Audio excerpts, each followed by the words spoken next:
చాలామంది చావా సినిమా చూసే ఉంటారు. చూడకపోతే ఖచ్చితంగా చూడండి. ఎందుకంటే మన దేశ చరిత్ర పుటల్లో దాగి ఉన్న నిజాలను మనం ఖచ్చితంగా తెలుసుకోవాలి. మన పిల్లలకు కూడా తెలియజేయాలి. ఇది మన ప్రథమ కర్తవ్యం. మనం కొన్ని పచ్చి నిజాలను తెలుసుకోవాల్సిన సమయం వచ్చింది. ఎందుకంటే అన్ని సినిమాల్లో బుక్కుల్లో అన్ని చూపించరు, రాయరు. కొన్ని చరిత్ర పురాణాల ఆధారంగా మనమే నిజ నిజాలను గ్రహించాలి. ఛత్రపతి శివాజీ మహారాజ్ పాలనలో ఔరంగజేబ్ ఉత్తర భారతదేశాన్ని మొత్తం స్వాధీనం చేసుకున్నాడు. ఆ తర్వాత దక్షిణ భారతదేశాన్ని కూడా స్వాధీనం చేసుకోవాలని ఇక్కడ అడుగుపెట్టాడు. కానీ శివాజీ మహారాజును చూసి గజ గజ వణికిపోయాడు. ఎందుకంటే శివాజీ మహారాజ్ అఫ్జల్ ఖాన్ అనే వ్యక్తిని అతి దారుణంగా చంపేశాడు. ఇంతకీ అఫ్జల్ ఖాన్ ఎవరు? ఈ అఫ్జల్ ఖాన్ ఎవరంటే ఔరంగజేబ్ ఈ అఫ్జల్ ఖాన్ అనే కింగ్ను చూసి గజగజ వణికిపోయేవాడు. అలాంటి వ్యక్తినే శివాజీ మహారాజ్ చంపడంతో ఆ భయంతో ఔరంగజేబ్ అమ్మో ఈయనతో పెట్టుకుంటే నేను గెలవలేను అని భయపడిపోయి వెనక్కి వెళ్ళిపోయాడు. ఆ తర్వాత 1680 ఏప్రిల్ 3న శివాజీ మహారాజ్ మరణించాడు. ఈయన మరణించగానే ఇక నాకు ఎదురే లేదు అని మరాఠా గడ్డపై అడుగు పెట్టాలని మరోసారి ప్రయత్నం చేశాడు. అప్పుడు ఏం జరిగింది అనేది సినిమా చూసిన వాళ్ళకి క్లియర్గా అర్థమవుతుంది. ఇక్కడ ఉన్నది సంభాజీ మహారాజ్, ఛత్రపతి శివాజీ మహారాజ్ కొడుకు. అతను తండ్రికి తగ్గ కొడుకు. అతను ఔరంగజేబ్ని అటువైపు కన్నెత్తి కూడా చూడకుండా చేశాడు. ఈయనను తట్టుకోవడం కష్టమే అని భావించిన ఔరంగజేబ్ ఎలాగైనా సంభాజీని అడ్డుకట్ట వేయాలని అనుకున్నాడు. అందుకోసం సంభాజీ కుటుంబం సభ్యులతో చేతులు కలిపి వాళ్లకు డబ్బాశ చూపించి సంభాజీ మహారాజ్కి వెన్నుపోటు పొడిచేలా చేశాడు. అలా సొంత బావమరుదులే సంభాజీ మహారాజ్ ఎక్కడున్నాడో ఒక సీక్రెట్ ప్లేస్ని రివీల్ చేయడం వల్ల అక్కడికి వచ్చి సంభాజీ మహారాజ్ని తీసుకెళ్ళి ఖైదు చేసి అతి దారుణంగా చిత్రహింసలు పెట్టి చంపేశారు. అతని శరీరాన్ని తలను ముక్కలు ముక్కలుగా చేసి నదిలో పడేశారు. చివరకు మరాఠా సైన్యం ఆ ముక్కల్లో కొన్నింటిని తెచ్చి హిందూ సాంప్రదాయం ప్రకారం అంత్యక్రియలు చేశారు.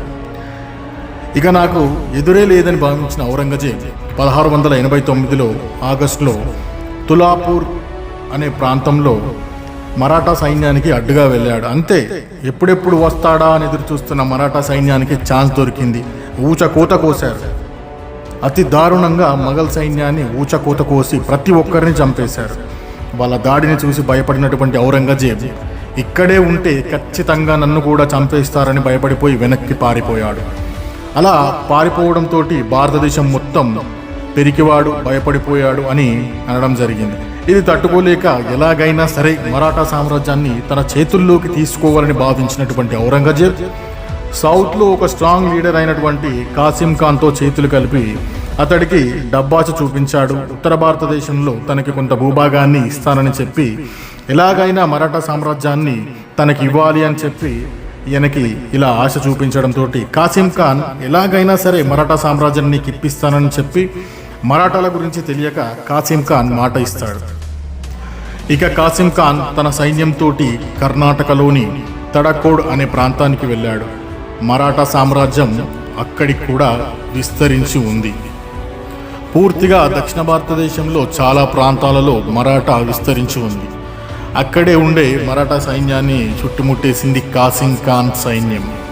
ఇక కాసిం ఖాన్ ఎందుకు వచ్చాడో తెలిసిన మరాఠా సామ్రాజ్యానికి సంబంధించిన సైనికులు వాళ్ళని కూడా ఊచకోత కోశారు. అతి దారుణంగా చంపేశారు. చివరకు కాసిం ఖాన్ ఒక్కడే మిగిలిపోయాడు. ప్రాణభయంతో అక్కడే ఉన్నటువంటి కర్ణాటకలో ఉన్న దొడ్డేరి అనే కోటలోకి వెళ్ళి తలదాచుకున్నాడు. కానీ అతనికి అక్కడ తినడానికి తిండి లేదు, బతకడం ఎలా అని భయపడిపోతున్న సమయంలో మళ్ళీ అక్కడికి మరాఠా సైన్యం వచ్చింది. మరాఠా సైన్యం ఆ కోటను చుట్టుముట్టేసింది. ఎలాగైనా మరాఠా సైన్యం లోపలికి వస్తారు, తనని చంపేస్తారు అని భావించిన కాసిం ఖాన్ వాళ్ళ చేతుల్లో చావడం కన్నా నాకు నేనే ప్రాణాన్ని అర్పిస్తానని ఉరి వేసుకొని చనిపోయాడు. ఈ విషయం ఔరంగజేబ్కి తెలిసింది. ఏం చేసినా మరాఠా సామ్రాజ్యాన్ని దక్కించుకోలేకపోతున్నానే, ఏం చేయాలి, ఎలా చేయాలి అని అనుకుంటున్న సమయంలో సంభాజీ మహారాజ్ కొడుకుని అలాగే తన భార్యని కిడ్నాప్ చేయిస్తాడు. తన ఆధీనంలో ఉంచుకుంటాడు. సంభాజీ మహారాజ్ భార్యను ఒక ప్లేస్లో, అతని కొడుకుని ఇంకొక ప్లేస్లో పెడతాడు. భార్యనేమో చిత్రహింసలకు గురి చేస్తుంటాడు. అలాగే కొడుకుని మాత్రం పూర్తిగా బ్రెయిన్ వాష్ చేసి నీ తాత మంచోడు కాదు, నీ తండ్రి మంచోడు కాదు, నీ సామ్రాజ్యం మంచిది కాదు అని లేనిపోనివన్నీ నూరిపోస్తుంటాడు. చిన్న పిల్లవాడు కదా, చిన్నప్పటి నుండి ఏం చెప్తే అదే వింటాడు. అలాగే అదే నిజమని అనుకుంటాడు.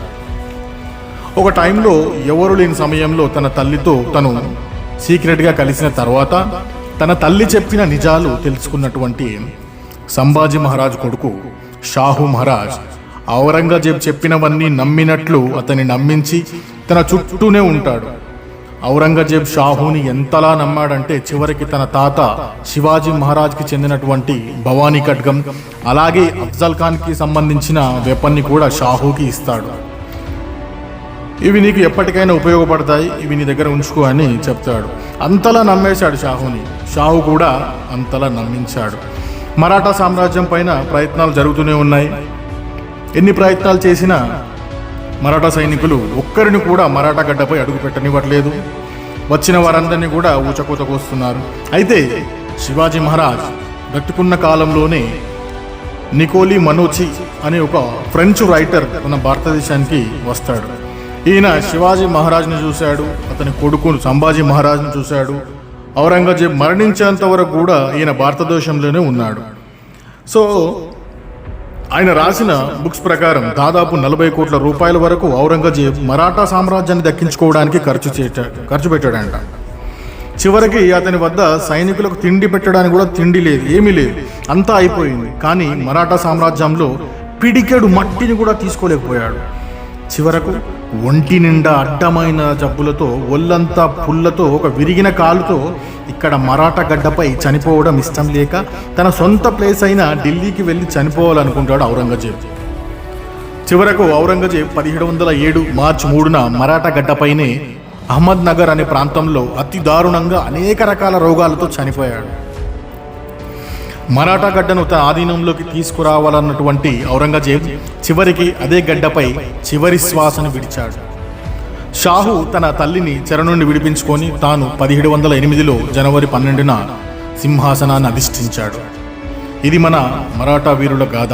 ఇలాంటి నిజ నిజాలు తెలుసుకున్న ప్రతి భారతీయుడికి రక్తం ఎలా మరుగుతుందంటే, అందుకే ఇప్పటికీ కొంతమందికి శివాజీ మహారాజ్ అన్న, మరాఠాలు అన్న ఆ రౌద్రం, ఆ వీరత్వం, ఆ రాజసం, అందుకే ఇప్పటికీ ఛత్రపతి శివాజీ మహారాజ్ పేరు వింటే గుండెల్లో ధైర్యం, వీరత్వం, ఆ రౌద్రం అన్నీ గుర్తుకొస్తాయి. సో మళ్ళీ ఒక హిస్టరీతో మళ్ళీ మీ ముందుంటాను. అంతవరకు సెలవు. జై భవానీ, జై శివాజీ, జై హింద్.